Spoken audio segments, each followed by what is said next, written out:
Hey, what's up, everybody? One coach's opinion. Just remember, it's my opinion and not a fact.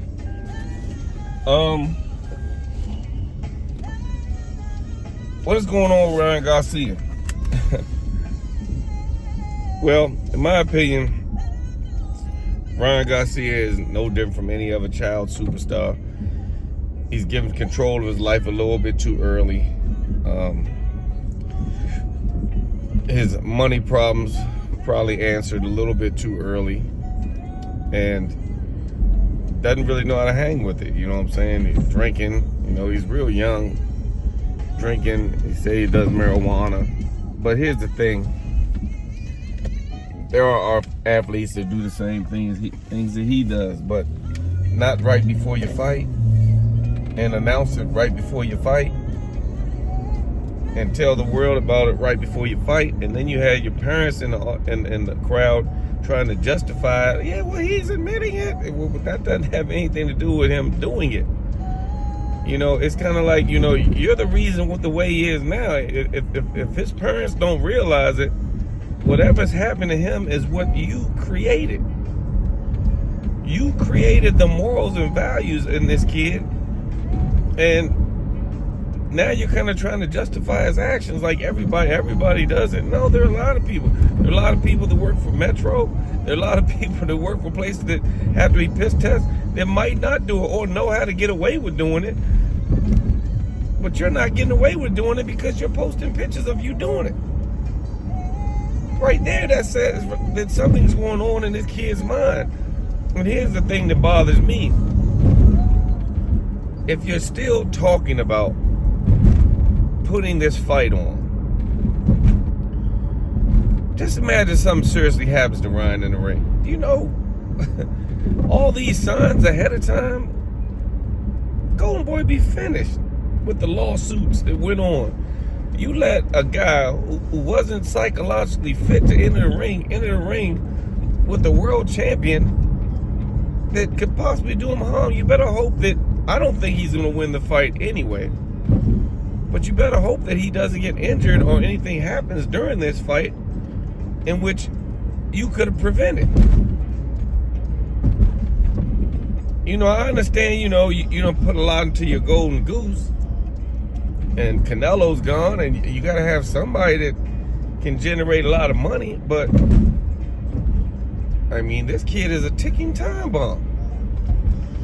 He clearly doesn't look like he could be focused on anybody's boxing training or camp. Is this close to the fight, and you're in psychiatric wards and stuff like that, and people are still talking about he'll be ready fight day. Devin Haney, to me, said it the best. He might retire before the fight day. That way he can't get sued. If he retires, stays off for a few years, he can't really get sued when he comes back. So Devin has it on point. Yeah, if he doesn't take this fight, he's going to get sued. And you know what I'm saying? The best thing to do is retire, say I'm done with boxing, then come back at a later date. Any judge would grant it. Yeah, the kid was messed up. I'm not going to hold him to anything he did back then, because he wasn't in his right mind back then. If I'm letting you sue him for that, I can't turn around and say and honor all the contracts he might have signed if you're claiming he might have been out of his mind when he signed them. This is like a time bomb ticking to happen. I never really was a seriously Ryan Garcia fan. I am a fan of how he, during his, amateur career and everything, built up a fan base strong enough to carry his career how far it did with the talent that he has. That last fight with him turning around, turn his back,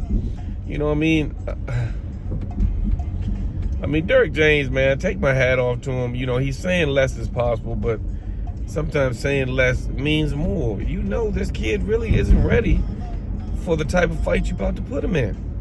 I guarantee you, if he's in the ring sparring Frank Martin is cleaning him up. And Derrick is watching this. And why wouldn't he be sparring Frank Martin? He's in your camp. He fights 135. He fights conventional. He's a boxer. Derrick James is watching this and he's saying, this kid is going to get killed. I guarantee you. I guarantee you that he's not giving Frank any problems whatsoever, especially in the condition that he's in. Before, you had to watch out for that one big left hook that he likes to throw, you know what I'm saying? But even in his practice, he just shows just how unprepared he is, to be honest. I mean, you know, he doesn't throw any punches without dropping his other hand. He has to drop that to get his power. You know, everything he throws is pretty much unprotected. But he can throw hard punches. You know, when he used to bang on the reflex bag, I mean, or do the zillion uppercut drill, I mean, I don't know who you're going to land that on or who's going to be there for that. I've never seen you do it in a fight. You know, I have seen you clip some people with your left hand, though. I'll give you that. But, man, I feel kind of sorry for you because people around you are just, like, ignoring your screams. Your screams of pain and your screams for help. You're ignoring this kid. You know, one day he's at some type of clinic. The next day he's sitting in front of a dude making promises and looking like he just came off a drinking binge. I mean, it looked like he had a suit on and his shirt was all wrinkled and everything. Then you come into the press conference on a white horse. I mean, how much of a circus can this get? But I always take my hat off to anybody who's amidst a crowd that will follow them to help their boxing career. You know, probably from his first fights, he was selling hundreds of tickets, if not thousands, and that sparked the interest. This kid, his first fight, sold almost 1,000 tickets. Hey, man, this kid's doing this kid's doing that. Promotion-wise, I mean, you did the damn thing.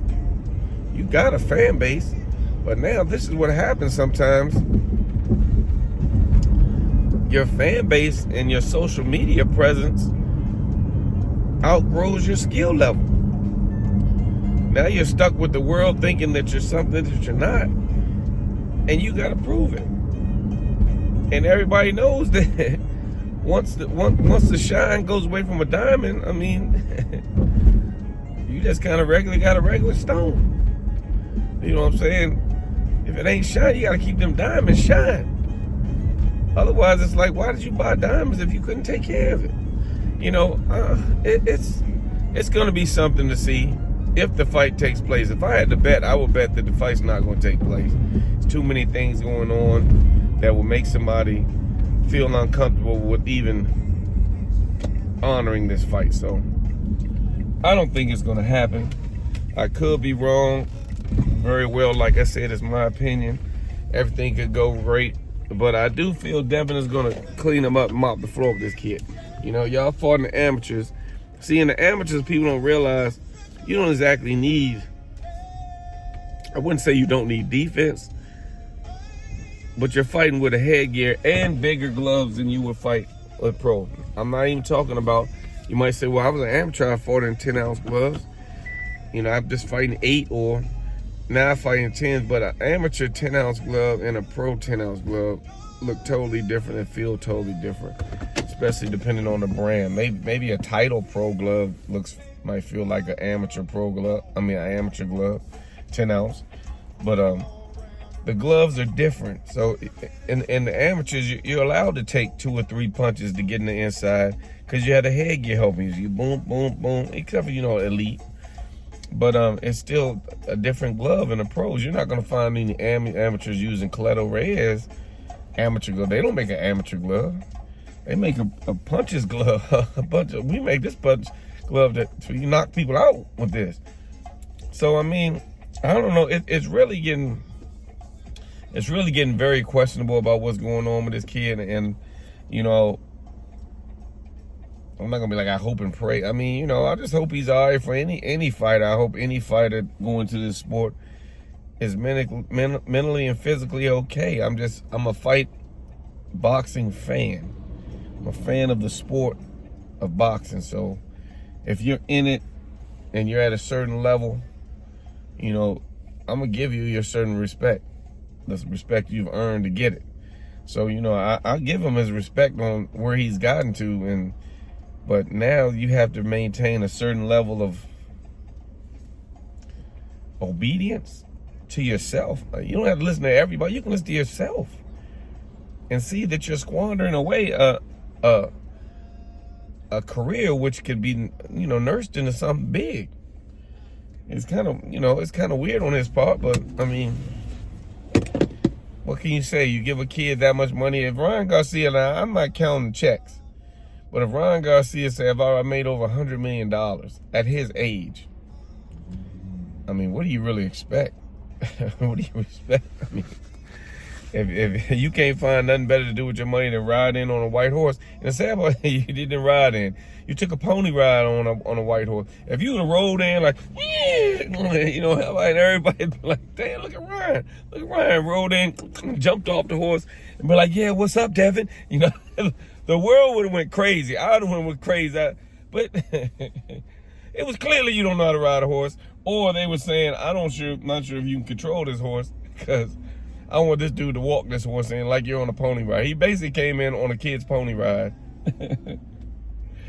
to a press conference. And then, you know what I'm saying, starts the press conference and talking about everybody else that does marijuana, so I should be able to do it too. And then your mother won't be quiet. I mean, the whole situation is in shambles, and it's like people just don't see it coming. But somebody got to see it coming. One coach's opinion. Tell me what you think. Do you think the fight is even going to take place? And is there anybody out there that thinks Ryan is going to beat Devin? One coach's opinion. I mean, he has a fighter chance of, you know, if everything else wasn't in the way. But one coach's opinion. Tell me what you think. What's going on with Ryan Garcia?